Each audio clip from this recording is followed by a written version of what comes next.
Setelah melakoni balapan 4 seri putaran awal MotoGP 2026 ini, strategi Ducati dengan menempatkan 6 pembalap terlihat sudah mulai terpatahkan. Meskipun itu terbilang terlalu dini untuk sebuah analisis, awal kompetisi MotoGP 2026 memang menarik, karena dominasi Ducati yang mulai lemah. Namun dua pembalap mereka Fabio Di Giannantonio dan Franco Morbidelli, murid dari legenda MotoGP Valentino Rossi, punya cerita sendiri.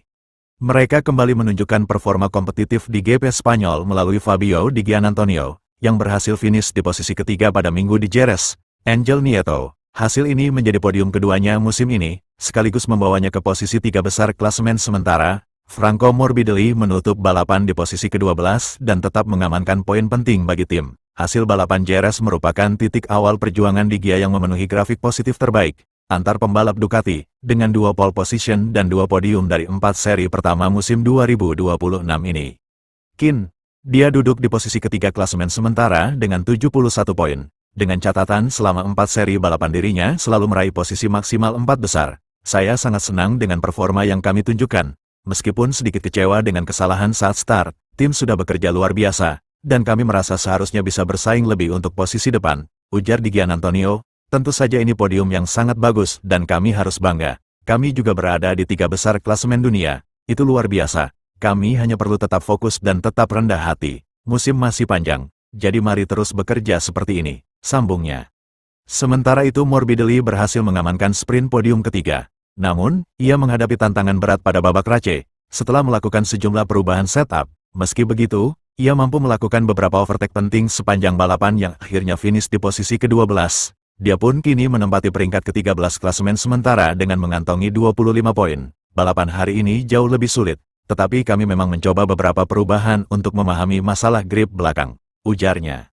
Kami melihat peningkatan di lap-lap akhir karena ban sudah lebih aus dan motor menjadi lebih mudah dikendalikan serta lebih halus. Namun masih perlu meningkatkan performa di awal balapan, jelas Morbidelli. Ducati dan tim sedang bekerja untuk mengatasi masalah ini. Oleh karena itu, hasil sesi tes Jerez sangat penting dan krusial, tandasnya. Tim manajer Pablo Nieto menilai akhir pekan di Jerez menjadi indikator penting bagi performa tim di fase Tour Eropa.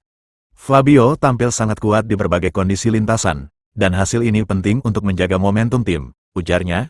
Franco juga menunjukkan progres dalam memahami arah setup.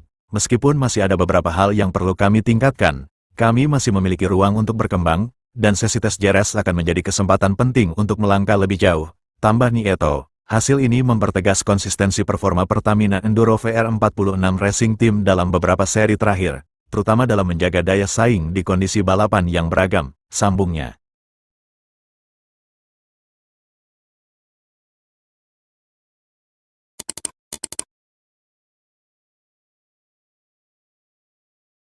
Halo sahabat Sport TV Channel, Fabio Quartararo menjalani tes MotoGP Jerez dengan YZR-M1 V4 baru Yamaha. Dia mencoba berbagai macam pengembangan sasis, aerodinamika, dan elektronik dalam tes tersebut pasca balapan pada hari Senin. Pembalap Prancis itu finish ke-14 di balapan utama Grand Prix Spanyol hari Minggu, hampir 30 detik di belakang pemenang balapan Alex Marquez, dan 20 detik lebih lambat dari waktu balapan motor inline 4 tahun lalu saat ia finish kedua. Quartararo menjalani tes Jerez berada di posisi ke-7, terpaut 0,495 detik dari waktu puncak Teammates. Lebih lanjut, pembalap Prancis itu menemukan peningkatan feeling bagian depan dengan YZR-M1 V4.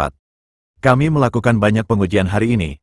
Kami sudah mencoba sasis selama akhir pekan balapan, tetapi saya menguji banyak aerodinamika hari ini, dan saya pikir yang terakhir saya gunakan adalah yang paling positif, kata Quartararo. Untuk beberapa hal, kami masih perlu mencari cara untuk lebih meningkatkannya, tetapi tampaknya kami menemukan sedikit peningkatan pada bagian depan hari ini dengan setup dan aerodinamika. Jadi dalam hal itu, saya cukup senang. Kita tahu kita banyak kekurangan, tetapi saya pikir saya menemukan sesuatu di area spesifik itu, sambungnya. Ini sangat membantu ketika saya mulai merasakan bagian depan. Namun saya perlu merasakan di mana batasnya.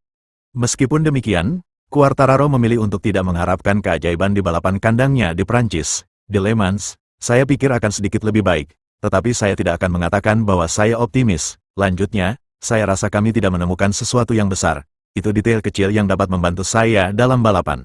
Tetapi jujur saja, kami tidak menemukan sesuatu yang benar-benar penting, tandasnya. Subscribe dan beritahu pendapatnya di kolom komentar tentang hal ini. Terima kasih telah setia mendukung saluran YouTube Sport TV Channel. See you next video.